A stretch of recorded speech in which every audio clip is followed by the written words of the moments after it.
क्या आपने कभी सोचा है कि बिजली के तार में रुकावट क्यों आती है? यह रुकावट ही तो रेजिस्टेंस है। यह वो फोर्स है जो इलेक्ट्रॉन्स के प्रवाह को धीमा करता है, मतलब करंट को धीमा करता है।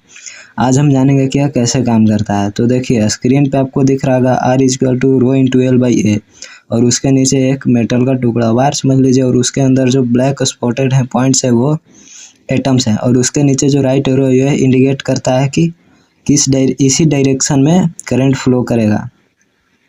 तो सबसे पहले समझते हैं कि रेजिस्टेंस है क्या। तो देखिए, जब इलेक्ट्रॉन्स वायर में फ्लो करते हैं तो उसके सामने एटम्स आ जाते हैं और वो एटम से टकरा जाते हैं। एटम से टकराने के बाद उनका स्पीड स्लो हो जाता है, इसी को हम रेजिस्टेंस कहते हैं। अब इसका मतलब ये नहीं हुआ कि वो वहीं पे टकराएगा तो वहीं पे रुक जाएगा, वो साइड से निकल जाएगा। ऐसा इसलिए क्योंकि उस पर दो फोर्स लग रहा है, एक अट्रैक्शन का और एक रिपल्सन का। तो देखिए, आर का मतलब है रेजिस्टेंस स्क्रीन पे, और रो का मतलब है डेंसिटी, और एल का मतलब है लेंथ ऑफ वायर, और ए का मतलब है cross sectional area of wire, मतलब कितना मोटा है तार।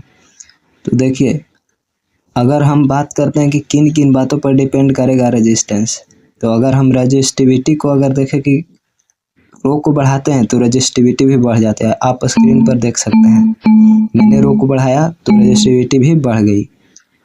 अब हम लेंथ को बढ़ाकर देखते हैं क्या होता है। लेंथ को भी बढ़ाते हैं तो भी रेजिस्टिविटी बढ़ जाती है। अगर हम एरिया को बढ़ाकर देखें तो भी रेजिस्टिविटी बढ़ जा रही है, मतलब कि डायरेक्टली प्रोपोर्शनल है यह तीनों आर के कंपेयर में।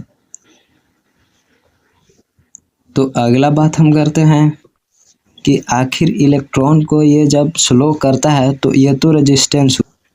अब अगला बात कर लेते हैं कि आखिर रेजिस्टेंस इन तीन बातों पर डिपेंड किया, डेंसिटी, लेंथ और एरिया। तो अब एक और चीज़ है जो बहुत ज़रूरी है, और वो है मटेरियल। आप खुद ही सोचिए, क्या एक लोहे के तार में और एक सोने के तार में, गोल्ड के तार में रेजिस्टेंस एक जैसा होगा? बिल्कुल नहीं। हर मटेरियल का अपना एक स्पेशल रेजिस्टेंस होता है जिसे हम रेजिस्टिविटी कहते हैं।